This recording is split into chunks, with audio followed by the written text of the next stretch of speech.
के बारे में सीखा। जो ब्लैक आर्क होता है वो मेनली साइबर सिक्योरिटी और हैकर्स के लिए काफ़ी अच्छा टूल होता है। ये मेनली पेनिट्रेशन टेस्टिंग टूल होता है और इसके अंदर 2000 प्लस टूल्स होते हैं। अब हम इसके इंस्टॉलेशन के बारे में जानेंगे और जानेंगे कि हाँ, इसको इंस्टॉल करने के बाद कैसे चलाते हैं। तो मेनली इसको इंस्टॉल करने के लिए हम गूगल पर जाते हैं और वहाँ पे ब्लैक आर्क ISO सर्च करते हैं। ये एक ISO फाइल होती है और इसका जो साइज़ होता है वो 20+ GB होता है।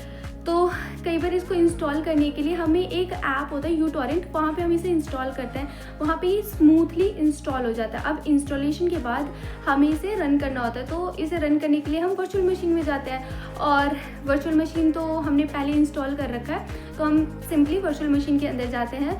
वहाँ पे जो एक आइकन होता है न्यू का, हम उसके अंदर जाते हैं। हम जैसे वहाँ पे क्लिक करते हैं तो वहाँ पे जो फोल्डर होता है वो बाय डिफ़ॉल्ट C प्रोग्राम का होता है।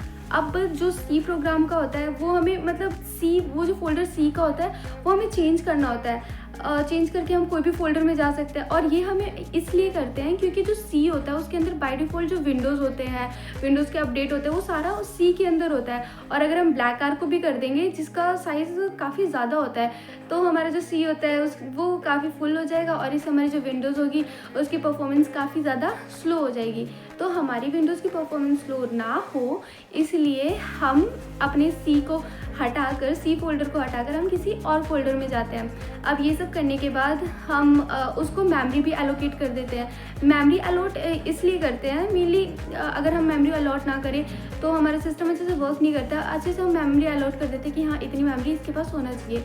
ये सब करने के बाद हमारा जो ब्लैक आर्क होता है वो फाइनली चलने लग जाता है। जैसे हमारा ब्लैक आर्क चलता है तो जैसे वो सिस्टम चलता है तो उसके अंदर हमसे पूछा जाता है यूज़र नेम और पासवर्ड। जो यूज़र नेम होता है वो यहाँ पे होता है ब्लैक आर्क और जो पासवर्ड होता है वो होता है रूट। अब हमने ये जैसे ही डाला वैसे हमारा सिस्टम जो ब्लैक आर्क का होता है वो चलने लगता है। अब वो चलने लगता है। अब वहाँ पे ना एक पार्टीशन फाइल थी जो कि मुझे इंस्टॉल करनी थी, तो मैंने सारे प्रोसेस फॉलो किए जो था।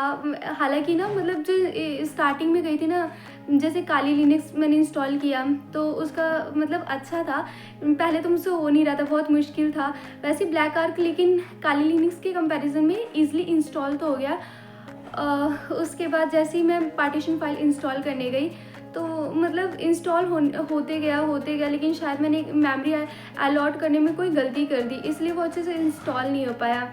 तो वहाँ पे मैं रुक गई। मैंने सोचा अब हम ह्यूमन हैं तो लगातार तो कोई काम नहीं कर सकते, तो मैंने सोचा कि चलो अगली बार मतलब नेक्स्ट डे ट्राई करेंगे। तो अब मैं नेक्स्ट डे पार्टीशन फाइल को इंस्टॉल करने की कोशिश करूँगी और सारे प्रोसेस भी जानने की कोशिश करूँगी कि हमें प्रोसेस मतलब वहाँ पे ना काफ़ी सारी चीज़ें होती है और एक ही बार में समझ पाना काफ़ी मुश्किल होता है। इसलिए धीरे धीरे बस मैं मतलब प्रोसेस को देख रही हूँ और सारे प्रोसेस पता चल गए तो सारे प्रोसेस के रीजंस वगैरह वो चीज़ें क्यों होती है वो सब पता चल जाएगा।